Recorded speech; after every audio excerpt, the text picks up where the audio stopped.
Welcome to the Why Doesn't My Partner podcast. I'm Jules. I'm Vicky. And I'm Rebecca. We're your hosts. We're also couples therapists and messy humans bumbling through our own relationships every day. We met through our training and practice of relational life therapy. Between us, we have more than 40 years of experience holding hard relational questions with our clients. We're going to bring those questions here. And together, we're going to take a stab at answering those questions. This podcast is not a substitute for therapy. If something you hear in this episode stirs something deep within you about your relationship, reach out to a couples therapist in your area. We also love to hear your questions, so don't forget to go over to whydoesmypartner.com and leave us a question of your own. Here's today's question. We got a written in question from one of our listeners, and they say, why does my partner say they don't remember? And how can that be a valid excuse when it puts the pressure on the other person to do the remembering and the reminding?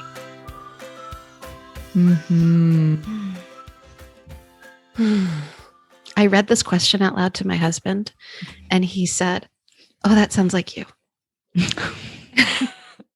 I.e., he's the one who remembers. Apparently he thinks so, but I think it might be the other way around. Oh, that's fun. I wonder what my husband would say about that. I mean, I have a pretty decent memory, and that's like a known and talked about thing in our marriage. Mm-hmm. I don't get the sense he doesn't have a decent memory, though. I'm curious how he would feel about it. I don't know. I think sometimes it's like how we talk about listening, that we have selective hearing. Oh, sure. I think sometimes we have selective remembering too. Like there's certain things that they're important to me, so I'm not going to miss them.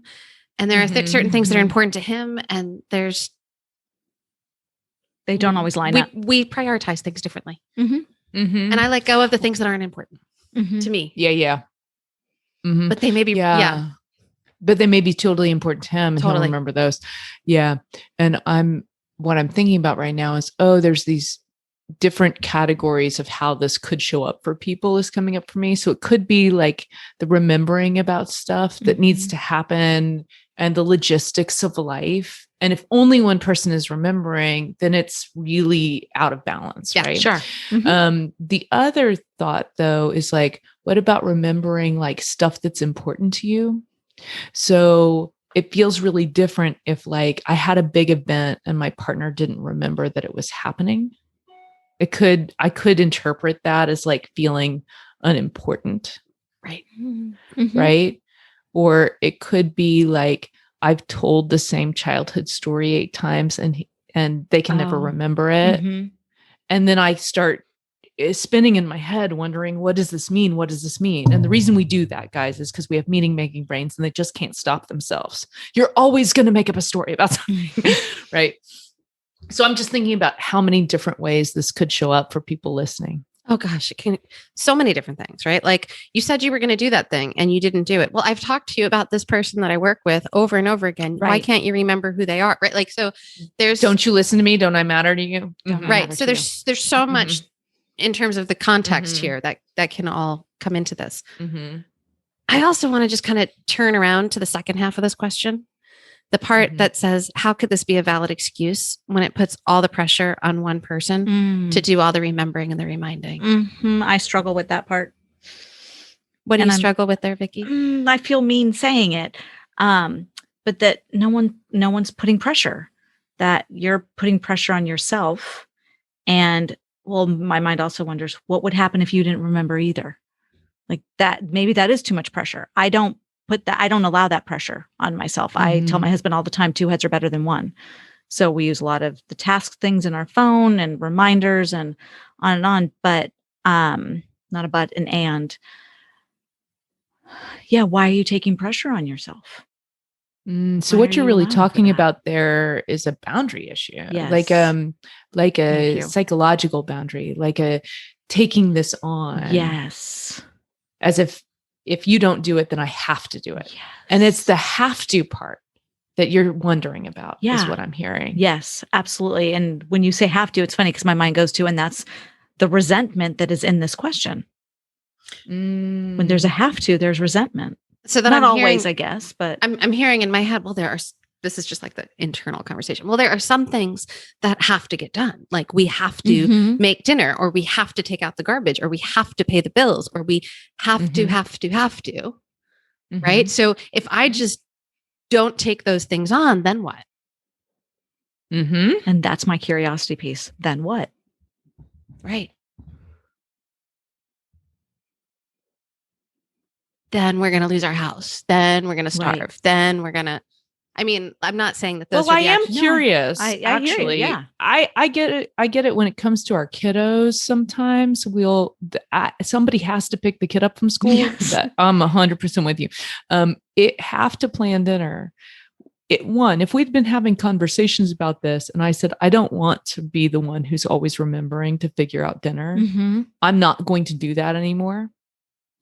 I'm going to do it on Mondays, Wednesdays, and Fridays. And I'll let us figure it out on the weekend together, but I'd like you to do it on Tuesdays and Thursdays. And then on Tuesday comes and my partner did not do it. Then I would let them not do it. And then I guess they would figure out what they're going to eat because they didn't plan dinner. And I would like make a bag of popcorn or something. And tell us, Jules, how that's not retaliation. Oh, definitely not. I agree. Definitely not. Yeah, definitely not. No, it's not about holding this with any resentment. Right. It's saying this way the load is happening is not okay with me. I'm not going to agree to play out my side of this. Like how you said. And I'm gonna let whatever feelings unfold between us as part of me not taking on the role anymore, if it's not a role I really want. And that's not for me to say what's a good role for someone or what's not. That's for your heart. I don't actually have thoughts that are super strict around what's healthy, what's not healthy. I think it's more, hey, what's working for you? The other piece, though, I think is for the partner. Like if you have a bad memory, then like we could recognize that and figure out things to put in place to help. You could take on. It's the same thing if I had a super bad depression that is affecting my family and it's not for them to fix, it's for me to fix. And I don't mean fix in like a bad way, but I mean like take seriously and get responsibility for it. Take responsibility for it. We have to take responsibility for our shortcomings. A lot of folks have like ADHD or ADD, and for many, it's undiagnosed. And I mean, I'm still learning about some of this, but I'm realizing that for a lot of women, it shows up in these kinds of like sleepy brains. Right. And so there's that too. Like, is there something that's untreated here? Right. Is that like a precondition? Is that something that like we want to take a look at? And if this gets treated, might that help resolve something? Like whose responsibility is that there? Sure. And I think it's the person who's got the issue is the main person responsible for that. Yeah. If I had a bad tooth, it wouldn't be my partner's job to take care of it. Right. It could also be like a total character flaw thing too. Like I could have just been raised in a space where I didn't have to think a lot about other people or how my behavior affected them. And is that my responsibility in my marriage, in my partnership to solve and to become thoughtful about and to work hard on fixing? Yes. Actually, it is. That sounds like learning about empathy. Totally. I love learning about empathy. Yeah. Like there's seeing how we affect other people. Right. There's a trick for like, if you have grown up in a space where that wasn't really important, you could pause and think, if I did this thing next, how would that affect the other person? And you have that thought before you decide to execute the action. Yeah. So just think about the relational consequences. Think about how it really aligns with your value system, which requires slowing down. And that's hard. And that requires consciousness, I think. And this also, it helps when the non-memory impaired partner, because I don't know how to label which one's which, the non-impaired partner is explicit with their frustrations. I found myself, I couldn't figure out the way to phrase it as you guys were talking. I'm like, no, there's another thought I have. And it's not up to him to just know that I'm frustrated that he's not remembering. I need to let him know with a direct request. We need to find a way to work on this. I'm not going to make the meals every day of the week. I'm not happy with that nonverbal agreement we came up with at some point. So it's about working together of, this is what I'm needing. And then Mr. Memory Impaired gets to say whether or not he's willing to work on it. And then we go from there. And if I love the skill that you're talking about. Direct request is huge. Yeah. Which just means saying out loud, I would like this thing. Would you be willing to work with me on this thing? That's all direct request means. Yeah. And we almost never do it because it's so vulnerable. And sometimes it means we have to say it more than once. Right. Usually. And we also, like, there's another piece, right? Because sometimes it also means being creative. Like, what would be a really helpful way for you to remember this? Would it help if, right? Like, how could we work together to find this skill, to find this way for us to remember this thing? In my family, like, shopping lists are a big deal because I used to always forget things. And so I've recently learned to start putting notes in my iPhone. These are the things I need. And then I realized I could share those notes with everyone in my family and they could add to it too. And then it's not all on you. It's not all on you. And so usually it is the person who's feeling affected by this that is going to be the person who's going to speak up and help it be different. And a lot of times we don't want to because it's vulnerable to do it in this direct way. The person could say no or get defensive, and then I have to deal with that. But there's a bigger cost for not speaking up, I think. Yeah. In the end. The other piece that's coming up for me is we would love for our partners to be perfect and never, ever make us upset ever. We would love that. How do we find them? Where do they live? I have a secret. They don't exist. So what I'm hearing you say is that some of this is also about what we call grief avoidance. Yeah. And I think of, love and grief and acceptance on one large spectrum. So when we use those words, we're talking about one large experience. And I love you and I love our life and I want things to go away that works for me. And then they don't. And then I go through this grief space that's all about the hardness of seeing that the thing I'd hoped for or attached to or loved isn't going to be the way I was hoping for. Yeah. And then out of that process, if I don't deny either side, of course I'm hoping for this. And of course it's not going to be. If I do that, the emergence that comes out of that is acceptance, which is knowing all the sides with peace and moving from there into action. So, like, I'm married to a person with ADHD.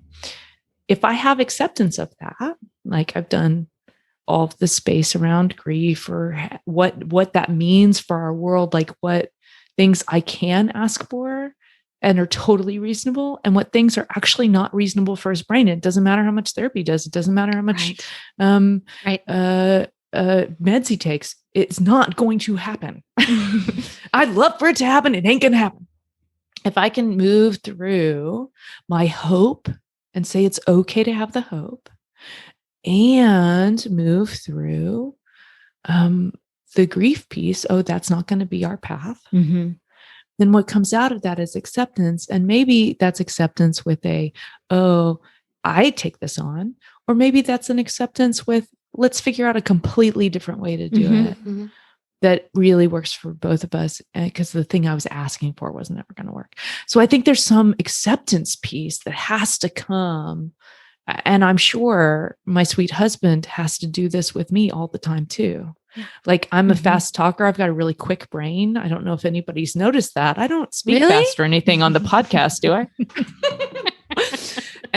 And I have a relational cadence that's really quick. And my husband does not.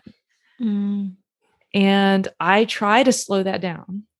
I'm really actively, this is a growing edge for me right now. I'm really working on that. And because it affects him in ways I think is not great for our relationship. And of course, he hopes that I would never interrupt him. There's nothing wrong with him hoping that.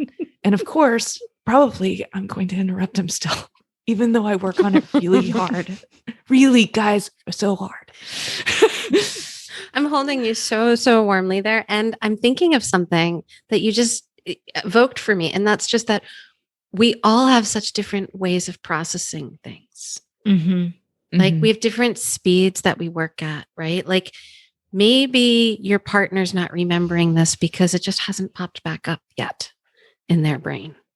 And if you slow down and let them come to it on their own time, which might not be your time, they'll get there. Yeah. And so there's a certain acceptance that goes with that path. You know, really quick story. Like a month before I started dating my husband, I was talking to one of my girlfriends who was getting married. And she said this beautiful, flowery comment: the way you need to be loved will be the way he knows how to love. And I just fell in love with that. And it's so 100% not true. I love this. And I think of it all the time because I thought, like, I wrote it on a Post-it note. I had it up in my apartment. I thought it was so beautiful. Again, I wasn't dating my husband yet. I didn't know who was on the horizon. I had no idea, but I really clung to that. And then like years, and I mean, it might have even been recently as a marriage therapist, I was like, that is so not true. Like, it's a beautiful way. That's the disillusionment. It's the way we think it's going to happen. And no, love him dearly. We're happily married. The way I need to be loved is not the way he knows how to love. And that it's totally different. It's totally and different. Having acceptance yes. of his differences is such a huge part. Huge. And that doesn't, when I say acceptance, I don't mean acquiescence about what needs are really important to you. Right. But I do mean deep respect and joy for who you married or who your partner is. Like, look inside and find it so that you can celebrate them. Right. You know, for exactly how they are. And then ask for what you want too. Right. Yeah. And it's both and creatively work together to find ways to get there. Right. Yes. All right. So let's leave it there today, guys. Acceptance, grief, no grief avoidance for our crowd. We love grief here. Grief is part of marriage. Speak up for what you need. Speak up for what you need. Speak up for what you need. Practice your boundaries. And love each other as best you can. Bye-bye. Right, take care. That wraps up this week's episode. Join us again next week for another Why Does My Partner? We hope that you continue to listen wherever you get your audio and that you'll follow the show. To go deeper, join us at our bootcamp. You'll find the next date at whydoesmypartner.com. Did you know you could ask us your question? Your questions are relational gold. Go to whydoesmypartner.com to either write in or record your question for a future episode.